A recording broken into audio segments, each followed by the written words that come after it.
ये इनके एक मित्र हैं माननीय शरजील इमाम। ये वही शरजील इमाम हैं जिन्होंने, ये सब आपको मालूम है, बताने की जरूरत नहीं है, लेकिन फिर भी मैं आपकी स्मृति को दोहरा रहा हूं अगर कहीं भूल हो गई हो तो। उन्होंने कहा कि ये जो चिकन नेक है पूर्वी भारत, उस चिकन नेक को भारत से काटना है। देखिए ये शरजील इमाम, ये आईआईटी मुंबई पहुंचते हैं और उसके बाद जेएनयू आते हैं, इंजीनियरिंग के स्टूडेंट हैं, और फिर जेएनयू आ जाते हैं इतिहास पढ़ने के लिए, और जेएनयू में इनका ब्रेन वॉश होने लगता है, फिर इनकी ये दाढ़ी पड़ जाती है, और फिर ये दार्शनिक बन जाते हैं। और दर्शन में क्या आता है कि ब्रिटिशर्स ने हमारे साथ गद्दारी की, जो हमें बंटवारा कर दिया। बंटवारा इसलिए नहीं कि उनको देश से प्रेम था, बंटवारा इसलिए किया क्योंकि हमारी जो सरिया सल्तनत है ना, उसका बिखराव हो गया। और हम तो चाहते हैं कि इंग्लैंड पर भी कब्जा करेंगे, इंग्लैंड के संसद पर भी हम झंडा फहराएंगे। ये है माननीय शरजील इमाम साहब, ये है इनके सोच। और उमर खालिद कह रहे हैं कि भारत तेरे टुकड़े होंगे इंशाअल्लाह इंशाअल्लाह, ये नारेबाजी की गई उसी जवाहरलाल नेहरू विश्वविद्यालय के प्रांगण में। जवाहरलाल नेहरू विश्वविद्यालय जो बौद्धिक विश्वविद्यालय है, इतना विमर्श चल रहा है, उनके प्रांगण में कहा गया भारत तेरे टुकड़े होंगे इंशाअल्लाह इंशाअल्लाह। फिर उसे कहा गया कि नहीं, ये इन्होंने नहीं कहा था, फैब्रिकेटेड है, किसी ने गलत ऑडियो दिया है, किसी ने गलत वीडियो दिया है। अच्छा, आजादी किससे किससे आजादी है? तो संघ से आजादी। भूख और गरीबी से फिर नारा दिया गया कि नहीं, भूख और गरीबी से आजादी का नारा लग रहा था, नहीं, संघ से आजादी। फिर एक जाति विशेष से आजादी, ये आजादी का वहां पर नारा लग रहा है। हम देखेंगे तलेब का वो पूरा मुशायरा चल रहा है वहां पर, हम देखेंगे, हम जुल्म सितम हम देखेंगे। मतलब भारत को इस तरह से बतलाया जा रहा है कि भारत की जो वर्तमान सरकार है वो जुल्मी सरकार है, सितमगर सरकार है, वो सितम ढा रही है, भारत के मुसलमानों पर सितम ढा रही है। यह प्रचार किया जा रहा है शरजील इमाम और उमर खालिद के द्वारा। दिल्ली में दंगे करवाए गए, सोची समझी प्लानिंग के तहत दंगे हुए। देश विरोधी आइडियोलॉजी, देश विरोधी विचार को आगे बढ़ाने का बौद्धिक खाद पानी दे रहे थे। जामिया मिलिया के बगल में यहां पर बैठ करके कॉमन सिविल कोड के खिलाफ, सीएए के खिलाफ देश भर में आंदोलन चल गया, बिहार में भी आंदोलन चलने लगा, दिल्ली की सड़कों पर कहा कि खून की होली बहेगी अगर सीएए लागू हुआ। महीनों तक ब्लॉक करके रखा गया एक विशेष इलाके को, उस इलाके को पूरे दिल्ली से काट दिया गया।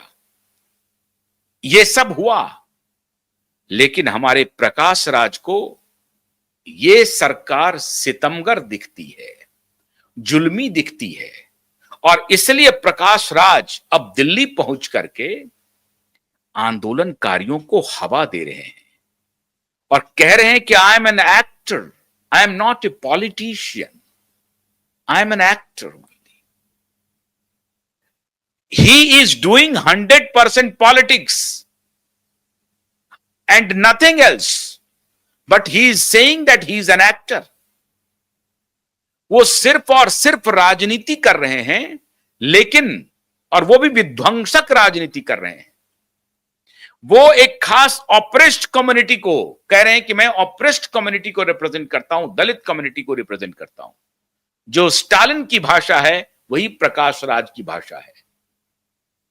सनातन के बारे में प्रकाश राज की वही दृष्टि है जो स्टालिन की दृष्टि है, जो शरजील इमाम की दृष्टि है, जो उमर खालिद की दृष्टि है।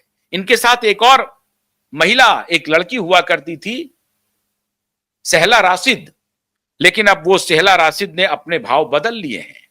जम्मू कश्मीर में जब जाकर के देखा कि सरकार जम्मू कश्मीर के लिए क्या क्या काम कर रही है, तो सहला राशिद ने अपनी पूरी भावना बदल ली, उनका पूरा विचार बदल गया, उसमें उनमें ट्रांसफॉर्मेशन आया। उनको इस बात का एहसास हुआ कि 1990 में कश्मीरी हिंदुओं के खिलाफ जो कुछ भी हुआ उस पर प्रकाश राज मौन है, उस पर प्रकाश राज एक शब्द नहीं बोल सकता। इनकी हिम्मत नहीं है प्रकाश राज की कि कश्मीरी पंडितों की बर्बर हत्या पर ये बेशरम प्रकाश राज एक शब्द बोल दे, नहीं बोलेंगे। और फिर ये कहते हैं कि I am not a politician. ये पॉलिटिशियन नहीं, विध्वंसक राजनीति कर रहे हैं प्रकाश राज, लेकिन कह रहे हैं कि हम राजनीति नहीं कर रहे हैं। तो कोई प्रकाश राज से पूछे कि कश्मीरी पंडितों के खिलाफ जो कुछ भी हुआ कश्मीर में, उस पर आपका क्या कहना है, तो इस पर पट्टी सिल लेते हैं, ये चुप हो जाते हैं, एकदम मौन रह जाते हैं। गोधरा इनको नजर आता है लेकिन 84 का राइट नजर नहीं आता, उस पर पट्टी चुप चिल जाती है। हर साल उत्तर प्रदेश में दंगा हुआ करता था 2017 के पहले, अब वो दंगे नहीं के लगभग शून्य कर दिया है, न्यूट्रलाइज कर दिया है मोदी ने। लेकिन फिर भी आई लव मोहम्मद चल पड़ा कानपुर में। मैंने कल भी आपको बताया था कि लेह में वो खेल चल रहा है, इधर आई लव मोहम्मद चल रहा है और इधर प्रकाश राज भड़का रहे हैं। जो जनता जनार्दन वहां बैठी है, वो जनता जनार्दन भी प्रकाश राज को जो सुन रही है, मुट्ठी भर लोग हैं। उनको मालूम है कि उमर खालिद या शर्जिल इमाम का समर्थन नहीं किया जा सकता।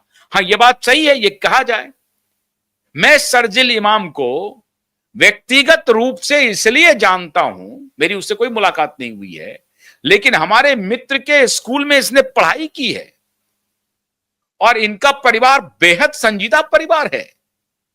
लेकिन टॉक्सिन कैसे भरा जाता है वो देखिए कि जैसे ही एक कैंपस विशेष में पहुंचे तो हो सकता है पहले से कुछ ना कुछ मॉडरेट टॉक्सिन हो, वो यहां आकर के और टॉक्सिक हो गया, वो टॉक्सिन और टॉक्सिक हो गया इस कैंपस विशेष में आते ही। तो इन्होंने कहना शुरू कर दिया